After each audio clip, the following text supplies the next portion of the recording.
Hello traders வணக்கம். எப்படி இருக்கீங்க? எப்படி போயிட்டுருக்கு உங்க ட்ரேடிங்லாம்? ஸோ மார்க்கெட்டு லாஸ்ட் 2 டேஸா வந்து டவுன் ட்ரெண்ட் குடுத்துட்டுருக்கு. ஸோ சின்ன கரெக்ஷன் நடக்குது மார்க்கெட்ல. ஸோ மார்க்கெட் ஆல் டைம் ஹைல இருந்தா, ஆல் டைம் ஹைலேருந்து கொஞ்சம் மார்க்கெட் டவுன் ஆயிருக்கு. ஸோ கவனமா ட்ரேட் எடுங்க. ஸோ நாம இன்னைக்கு என்ன ட்ரேட் எடுத்தோம் அப்படின்னு நம்ம பார்க்க போறோம். ஸோ இந்த வீடியோவுல நான் இன்னைக்கு ட்ரேட் பண்ணது என்னோட ப்ராஃபிட் பார்த்தீங்கன்னா, ₹3795 என்னோட ப்ராஃபிட்டு. இது எப்படி எடுத்தேன் அப்படிங்கிறத உங்களுக்கு எக்ஸ்பிளைன் பண்ண போறேன். ஸோ இந்த வீடியோவை முழுசா ஸ்கிப் பண்ணாம பாருங்க. இந்த வீடியோ உங்களுக்கும் பயனுள்ளதா இருக்கும்.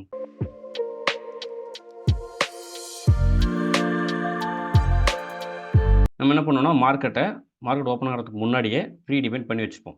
ஸோ மார்க்கெட்டோட 15 நிமிஷம் ஹை, லோ எங்க இருக்கு அப்படி எல்லாம் மார்க் பண்ணியிருக்கேன். ஸோ இதுவும் நான் மார்க் பண்ணிட்டு, மார்க்கெட்டு 15 நிமிஷத்தில எனக்கு பியரிஸா இருக்குன்னு சொல்லிட்டு இங்க ஒரு நோட் எழுதி வச்சிருக்கேன்.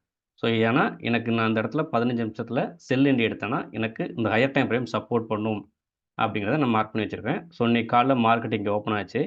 ஸோ இங்க கேப் அப் ஓப்பன் ஆயிட்டு, மார்க்கெட் என்ன பண்ணுச்சு, எனக்கு இந்த சப்ளைக்கு எனக்கு ரெஸ்பான்ஸ் பண்ணுச்சு. இது எவ்வளோ நேரத்தில 15 நிமிஷத்தில இங்க ஒரு சப்ளை இருக்கு. நான் இத மார்க் பண்ணிக்கிறேன். ஸோ 15 நிமிஷம் சப்ளை மார்க் பண்ணிட்டேன். மார்க் பண்ணிட்டு இந்த சப்ளை உடைச்சு மேல போச்சுன்னா, நான் பை பார்ப்பேன். ஒருவேளை இந்த சப்ளைலேருந்து திரும்புச்சுன்னா, நான் என்ன பண்ணுவேன் அப்படின்னா, செல்லிங் ஆப்பர்ச்சுனிட்டி பார்க்கலாம் அப்படின்ட்டு நான் இந்த மாரி மார்க் பண்ணி வச்சுப்பேன். ஸோ எனக்கு என்ன பண்ணணும்னா, மார்க்கெட் கீழ வந்துடணும். கீழ வந்துட்டு இந்த லோவ உடைச்சு பாடி கீழ க்ளோஸ் வச்சிருந்தானா, எனக்கு என்ன பண்ணணும்னா, செல்லிங் ஆப்பர்ச்சுனிட்டி பார்ப்பேன். ஸோ இங்க வந்து கேப் இருக்கு. இந்த கேப்ப ஃபில் பண்றதுக்கு மார்க்கெட் வரலாம். இல்லன்னா இந்த சப்ளைய உடைச்சுட்டு மார்க்கெட் மேல போலாம். இதுதான் என்னோட பிளான். மார்க்கெட் ஓப்பன் ஆனதுக்கப்புறம் இந்த மாரி பிளான் பண்ணி வச்சுருவேன். தென் அதுக்கப்புறம் 5 நிமிஷம் போய்ப்பேன். ஸோ 15 நிமிஷம் எனக்கு மார்க்கெட்டு பியரிஷ் ஆயிருச்சு. 5 நிமிஷத்தில பார்க்குறேன். எனக்கு 5 நிமிஷத்தில என்ன பண்ணுது, மார்க்கெட்டு இந்த சப்ளைக்கு ரெஸ்பெக்ட் பண்ணுது. ஸோ போறவன் இத போய் உடைச்சு வைக்கலாம். உடைச்சு வைக்கல. இதுக்கு ரெஸ்பெக்ட் பண்றான். கரெக்ட்டா நான் என்ன பண்ணியிருக்கேன், இந்த ஆர்டர் பிளாக் மார்க் பண்ணியிருக்கேன். இது எனக்கு 15 நிமிஷத்தில. நான் இத விடவும் 5 நிமிஷத்தில எனக்கு ஏதாவது ஆர்டர் பிளாக் இருக்கான்னு மார்க் பண்ணிருக்கேன். எனக்கு இதுவும் வித் இம்பேலன்ஸோட எனக்கு ஒரு ஆர்டர் பிளாக் இருக்கு. ஸோ நான் அந்த சொல்ற டெர்ம்ஸ்லாம் உங்களுக்கு தெரிஞ்சுக்கணும் அப்படின்னா, நீங்க என்ன பண்ணணும், எஸ்எம்சியோட பத்தின டீட்டெயில்ஸ் தெரிஞ்சுக்கணும். அது எங்க இருக்கு அப்படின்னா, ஸோ இந்த வீடியோ கன்டின்யூ பண்றதுக்கு முன்னாடி, உங்களுக்கு என்னென்ன நாலேட்ஜ் தெரிஞ்சிருக்கணும் அப்படின்னா, ஸ்மார்ட் மணி கான்செப்ட் அப்படின்னா என்னன்னு தெரிஞ்சிருக்கணும்.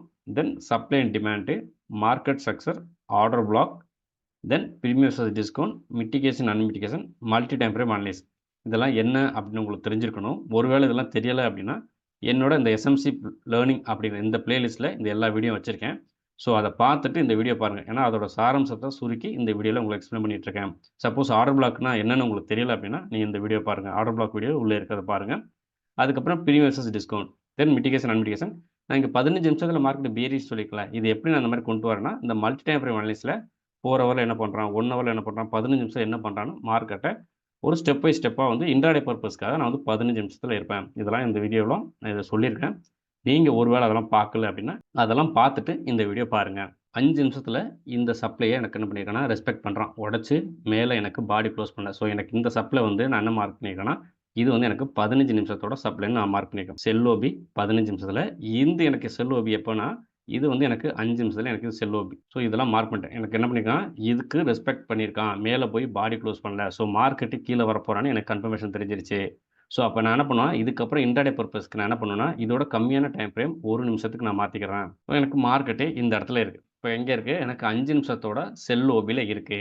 ஸோ மார்க்கெட்டு எனக்கு இந்த சப்ளைய உடைச்சு மேல இந்த மாரி ஒரு பாடி குளோஸ் வச்சான்னா, நான் வந்து என்ன பண்ணணும், பையிங் ஆப்பர்ச்சுனிட்டி பார்ப்பேன். இல்லன்னா இந்த சப்ளைக்கு ரெஸ்பெக்ட் பண்ணிட்டு மார்க்கெட் கீழ வந்தான்னா, நான் செல்லிங் ஆப்பர்ச்சுனிட்டி பார்க்க போறேன். இதுதான் என்னோட பிளானு. இப்ப என்ன நடக்குதுன்னு பார்க்கலாம். மார்க்கெட்டு இந்த லோவெல்லாம் உடைச்சு கீழ எனக்கு பாடி குளோஸ் வைக்கணும். எனக்கு கன்ஃபர்மேஷன் குடுக்கணும். இந்த இடத்துல பாருங்க, எனக்கு கன்ஃபர்மேஷன் குடுத்துட்டான். மார்க்கெட்டு இந்த சப்ளைக்கு ரெஸ்பெக்ட் பண்ணியிருக்கிறான். ஸோ ரெஸ்பெக்ட் பண்றதுக்கு முன்னாடி எனக்கு என்ன பண்ணியிருக்காங்க, 1 நிமிஷத்துல ஒரு சப்ளை இருக்கு. ஸோ எனக்கு இது வேலிட். நான் என்ன பண்றேன்னா, அதாவது இந்த சப்ளைய இந்த 1 நிமிஷத்துல எனக்கு என்ன பண்ணியிருக்கேன்னா, ஒரு சப்ளைய விட்டுட்டு தான் மார்க்கெட் கீழ வந்திருக்கு. இந்த லோவ உடைச்சு வச்சிருக்கான். ஒரு விஷயம். மறுபடியும் நான் கன்ஃபர்மேஷன் பார்க்கறதுக்கு இந்த லோவ் உடையுதான்னு நான் பார்க்குறேன். இந்த லோவ இன்னும் உடைச்சான் அப்படின்னா, ஒருவேளை இதுலேருந்து மார்க்கெட் திரும்பி போயிருக்கலாம். இங்க ஸ்டாப் லாஸ் இருந்திருக்கும். இதெல்லாம் எடுத்துட்டு பை என்ட்ரிக்கு அவன் எனர்ஜியா கூட மாறதுக்கு வாய்ப்பு இருக்கு இல்லையா? ஸோ அப்ப என்னன்னா, செகண்ட் கன்ஃபர்மேஷன் பார்க்குறேன். இந்த இடத்துல இத உடைக்கிறானான்னு பார்க்குறேன். இதையும் உடைச்சுட்டான் அப்படின்னா என்ன அர்த்தம்னா, மார்க்கெட் கீழ போறதுக்கான வாய்ப்புகள் இருக்கு. ஸோ நான் என்ன பண்றேன்னு வெயிட் பண்ணி பார்க்குறேன். மார்க்கெட் ஒருவேளை மேல போய் பாடி குளோஸ் பண்ணா, நம்ம பையிங் ஆப்பர்ச்சுனிட்டி பார்க்கணும். இந்த லோவ உடைச்சு கீழ வந்தான்னா, செல்லிங் ஆப்பர்ச்சுனிட்டி. நமக்கு செகண்ட் கன்ஃபர்மேஷன் கிடைச்சிருச்சு அப்படின்னு அர்த்தம். ஸோ நம்ம என்ன பண்றோம், வெரி குட். மார்க்கெட் இந்த இடத்துல தொட்டு வைக்கிறான். என்ட்ரி எடுத்திருக்கானா, என்ன பண்றான்னு பார்க்குறோம். கரெக்ட். அப்ப என்னாச்சுன்னா, இந்த லோவையும் உடைச்சுட்டான். ஸோ ஆல்ரெடி இருந்த மைனர் லோ இங்க உடைச்சிருக்கான். அதோட மேஜரா இருக்க இந்த லோவையும் உடைச்சிருக்கான். ஸோ இப்போ மார்க்கெட் உங்களுக்கு அப்சல்யூட்லி எதுலேருந்து வரான், சப்ளைலேருந்து திரும்புறான். ஸோ உங்களுக்கு இந்த இடத்துல தாராளமான கன்ஃபர்மேஷன் கிடைச்சிருச்சு. என்ன என்ட்ரினா, இந்த இடத்துல இங்கே தாராளமாக என்ட்ரிக்கு போகலாம். அப்போ நான் என்ன பண்ணுறேன் அப்படின்னா, இந்த என்ட்ரியை பிளான் பண்ணுறேன். ஸோ இந்த இடத்துல இருக்க எனக்கு இந்த சப்ளையை நான் மார்க் பண்ணிக்கிறேன். சப்ளையை மார்க் பண்ணிவிட்டு இந்த இடத்துல நம்ம எப்படி என்ட்ரி பிளான் பண்ணுவேன் அப்படின்னா, எனக்கு இங்கேருந்து நான் செல்லிங் போகிறேன். இந்த இடத்துல எனக்கு செல் என்ட்ரி ஆட் பண்ணுவேன். இதுக்கு மேலே இந்த ஹைக்கு மேலே போய் பாடி க்ளோஸ் பண்ணேன்னா எனக்கு ஸ்டாப் லாஸ் அப்படின்ட்டு இங்கேருந்து இந்த லோ இருக்கான்ல, அதை நான் பிளான் பண்ணுவேன். மினிமம் 1:3 நம்ம இன்ட்ராடே தானே போகிறோம். ஸோ அதனால் 1:3 சப்போஸ் எனக்கு இந்த இடத்துல லாஸ் வந்துச்சுன்னா ₹1000 நான் லாஸ் எடுப்பேன். ஒருவேளை எனக்கு ப்ராஃபிட் வந்துச்சுன்னா 3000. ஸோ மார்க்கெட் எங்கே வேணாலும் போவான். பட் நம்ம என்ன பண்ணுவோம், ஒருவேளை நம்ம ஒரு ட்ரேட் பிளான் பண்ணுறோம், எகென்ஸ்டாக போகிறோம், இப்படி போய் இங்கே பாடி க்ளோஸ் வச்சுட்டானா ஓகே, நம்ம அந்த இடத்துலேருந்து ₹1000 நான் 1:3 பிளான் பண்ணுறேன். ₹1000 ஸ்டாப் லாஸ் வாங்கிட்டு வெளில வந்துடணும். இல்லைனா மார்க்கெட் ரிவர்ஸ் ஆகி திரும்பி போவோம், அடுத்த என்ட்ரி ட்ரை பண்ணி பார்க்கலாம். பட் ஸ்டாப் லாஸ் ஆயிடுச்சுன்னா நம்ம அதுக்கப்புறம் மார்க்கெட்டில் இருக்க மாட்டோம். இல்லைனா நமக்கு என்ட்ரி எடுத்துகிட்டு கீழே வந்தோன்னா நமக்குன்னா 1:3 பிளான் பண்ணுறோம். ஸோ 3000 ப்ராஃபிட்டில் வெளில போயிடும். ஸோ இது நான் வந்து என்ன 2 லாட் தான் எடுக்க போகிறேன். ஸோ கம்மியாக லாட் வச்சு ட்ரேட் பண்ணலாம் அப்படிங்கிறதுக்காக. ஸோ இப்போ நான் இருக்கேன் மார்க்கெட் இந்த இடத்துல இருக்குது. இங்கேருந்து வரணும், எனக்கு இந்த இடத்துல என்ட்ரி எடுக்கணும். என்ட்ரி எடுத்துகிட்டு கீழே வரணும். என்ன நடக்குன்னு பார்க்கலாம். மார்க்கெட் இப்போ என்ன பண்ணுறான், இங்கேருந்து மேலே போகிறான், மெதுவாக போகிறான். எனக்கு இந்த இடத்துல லிக்விடிட்டிலாம் வச்சுட்டு தான் போகிறான். கன்ஃபர்மேஷன், ஏன்னா இந்த ஆர்டர் பிளாக்குக்கு இது ஒர்க் ஆகும் அப்படிங்கிறது எனக்கு இந்த இடத்துல கன்ஃபார்மாக தெரியுது. பார்க்குறேன் என்ன பண்ணுறான், கரெக்டாக பாருங்கள், மேலே போகிற மாதிரி போயிட்டுருக்கிறான். கரெக்டாக போய் நம்மளோட இந்த சப்ளைக்குள்ளே மார்க்கெட் வந்துட்டான். நான் மார்க் பண்ண இந்த சப்ளைக்குள்ளே மார்க்கெட் வந்திருக்கு. திரும்பி கீழே வரான். ஸோ இதெல்லாம் நமக்கு கன்ஃபர்மேஷன் தான். மார்க்கெட்டு மேலே போகலை, நான் கீழே தான் வரப்போகிறேன் அப்படிங்கிறதுக்காக கன்ஃபர்மேஷன் கொடுக்குது. ஸோ நமக்கு இந்த இடத்துல என்ட்ரி ட்ரிகர்டு. எத்தனை மணிக்கு? மணி கரெக்டாக பார்த்தீங்கன்னா 10:29. அடுத்த கேண்டில் எனக்கு இந்த இடத்துல 10:29க்கு எனக்கு என்ட்ரி ட்ரிகர் ஆகிருக்கும். 10:29க்கு எனக்கு ஃபஸ்ட்டு என்ட்ரி ட்ரிகர் ஆயிடுச்சு. எத்தனைக்கு? 152 எனக்கு ட்ரிகர் ஆகிருக்கு. மார்க்கெட்டு இந்த லெவலுக்கு போய் ரெஸ்பெக்ட் பண்ணிட்டு வரலாம். ஏன்னா இந்த ஹைக்கு மேலே ஸ்டாப் லாஸ் இருக்கும். இதை எடுத்துகிட்டு கீழே வரும். அதாவது விக்கு விட்டு வருவான். பாடி க்ளோஸ் பண்ணா அப்படின்னா நமக்கு என்னென்னா ஆப்போசிட்டில் போகுதுன்னு அர்த்தம். ஸோ என்ன பண்ணுறான்னு பார்க்கலாம். நான் கவனிச்சுட்டு இருக்கேன் மார்க்கெட் என்ன பண்ணுறான் அப்படின்னு. மார்க்கெட் கரெக்டாக போகிறான். இங்கே பாரு, இங்கே ஒரு விக்கு வைக்கிறான். விக்கு வச்சுட்டு அடுத்த கேண்டில் என்ன பண்ணுறான், கீழே க்ளோஸ் பண்ணுறான். ஸோ இந்த கேண்டில் கீழே அடுத்த கேண்டில் க்ளோஸ் ஆயிடுச்சுனாலே நீங்கள் ட்ரேடில் இருக்கலாம். நம்மளோட ஸ்டாப் லாஸ் என்ன வச்சுருக்கோம், மேலே தான் ஸ்டாப் லாஸ் வச்சுருக்கோம். ஸோ இந்த லோவுக்கு கீழே வந்து அவன் பாடி க்ளோஸ் பண்ண போகிறான், பண்ணிட்டான். ஸோ அப்போ என்ன பண்ணியிருக்கேன்னா, ஸோ இந்த இடத்துலேருந்து என் டேரக்ஷனில் போகுது அப்படின்னு சொல்லிட்டு அடுத்த ஒரு லாட் ஆட் பண்ணிப்பேன். எத்தனைக்கு? 10:32க்கு அடுத்த லாட் நான் ஆட் பண்ணுறேன். ஸோ கரெக்டாக பார்த்தீங்கன்னா எனக்கு இந்த இடத்துல டேரக்ஷன் வரும்ல, இந்த டேரக்ஷனில் நமக்குள்ள அடுத்த என்ட்ரி ஆட் பண்ணிட்டேன்.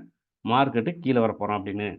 ஸோ இப்போ என்ன ஆகும்னா, ஒருவேளை இப்போ இங்கேருந்து கூட மேலே போய் ஸ்டாப் லாஸ் அடிக்கலாம். நம்ம அப்படி 100% நம்ம டைரக்ஷன் போகும்னு சொல்ல முடியாது. பட் இருந்தாலும் கன்ஃபர்மேஷன் பார்த்துட்டு போகிறோம். நமக்கு மேலே ஸ்டாப் லாஸ் வச்சுருக்கோம். இந்த இடத்துல கண்டிப்பாக எஸ்எல் மஸ்ட்டு. நம்ம எஸ்எல் இல்லாமல் ஒருபோதும் ட்ரேட் பண்ண மாட்டோம். எஸ்எல் அடிச்சுச்சுன்னா நம்ம ஸ்டாப் லாஸ் வாங்கிட்டு வெளியில் போயிடுவோம். ஸோ நான் இந்த இடத்துல எஸ்எல் இப்படி வச்சுருப்பேன். இப்போ மார்க்கெட் என்ன பண்ணுறான்னு பார்க்கலாம். அடுத்து மார்க்கெட் இப்போ நம்ம டைரக்ஷனில் வர்றோம். கரெக்டுங்களா? ஓகே. இப்போதைக்கு நம்ம கன்ஃபார்மாக தெரிஞ்சுக்கணும். இந்த இடத்துல நம்ம ப்ராஃபிட்டில் தான் இருப்போம். பட் இருந்தாலும் நம்ம ரூல் பேஸ்டு ட்ரேட் பண்ணுறதுனால நம்ம டைரக்ஷனில் மார்க்கெட் போகட்டும் அப்படின்னு வெயிட் பண்ணுறோம். நம்ம ஏன் கரெக்டாக இந்த லோவை பிளான் பண்ணுறோம் அப்படின்னா, இந்த லோவுக்கு கீழே அவனுக்கு ஒரு லிக்விடிட்டி இருக்குது. இந்த இடத்துல ஸ்டாப் லாஸ் இருக்கும். இதை எடுக்கிறதுக்கு மார்க்கெட் வருவான். ஸோ இப்போ நம்ம இன்றைக்கி வந்து வெள்ளிக்கிழமை. ஸோ ரொம்ப நேரம் நம்ம வெயிட் பண்ண முடியாது. ஒரு இன்ட்ராடேங்கிறது 1/2 hour 1 hourக்குள்ளே ட்ரேட் எடுத்துகிட்டு போயிடும். ஏன்னா பிரீமியம் டிகே அப்படின்னு சொல்லிட்டு ஆப்ஷன் பையரை அது காலி பண்ணிடும். ஸோ இப்போ நான் என்ன பண்ணுவேன்னா 1:3 பெட்டர் தான் இன்ட்ராடே பர்பஸ்க்கு. நம்ம லாட்டும் கம்மியாக தான் எடுக்கிறோம். ஸோ அதனால மார்க்கெட்டு கீழே வருவான். எனக்கு இந்த இடத்துல டார்கெட் கொடுப்பான். எத்தனை மணிக்கு? இந்த இடத்துல பாருங்கள், எனக்கு இந்த இடத்துல எத்தனை மணிக்கு வரேன், கரெக்டாக 10:59க்கு நான் மார்க் பண்ண இந்த லெவலுக்கு வர்றான். நான் என்ன பண்ணியிருப்பேன்னா கரெக்டாக 10:59 கிட்டத்தட்ட 11 மணிக்கு என்னோட 2 லாட்டையும் வெளியில் போயிட்டேன். ஸோ என்ன பண்ணிங்க, 1:52க்கு ஒன்று வாங்கினேன், 1:45க்கு ஆவரேஜ் பண்ணேன், அதை 1:87க்கு நான் வெளியில் போயிருக்கேன். ஸோ இதோட ப்ராஃபிட் எனக்கு பார்த்தீங்கன்னா ரூ. 3795. ஸோ நான் இதை என்ன பண்ணுறேன் அப்படின்னா ஸ்மார்ட் மணி கான்செப்டில் பயன்படுத்தி தான் நான் இந்த ட்ரேட் எடுக்கிறேன். நீங்கள் இந்த ஸ்மார்ட் மணி கான்செப்ட் என்கிட்ட கற்றுக்கணும் அப்படின்னா நான் கீழே தர இந்த வாட்ஸ்அப் நம்பருக்கு எனக்கு மெசேஜ் அனுப்புங்க. நான் உங்களை அதில் காண்டாக்ட் பண்ணுறேன். Thank you friends. இந்த வீடியோ பிடிச்சிருந்தா லைக் பண்ணுங்கள். மற்ற ட்ரேடுக்கு யூஸ்ஃபுல்லாக இருக்குன்னா ஷேர் பண்ணுங்கள். இது வரைக்கும் நம்ம சேனலை சப்ஸ்கிரைப் பண்ணல அப்படின்னா சப்ஸ்கிரைப் பண்ணி வைங்க. உங்களை இன்னொரு நல்ல வீடியோவில் சந்திக்கிறேன். Thank you. Take care. Bye by.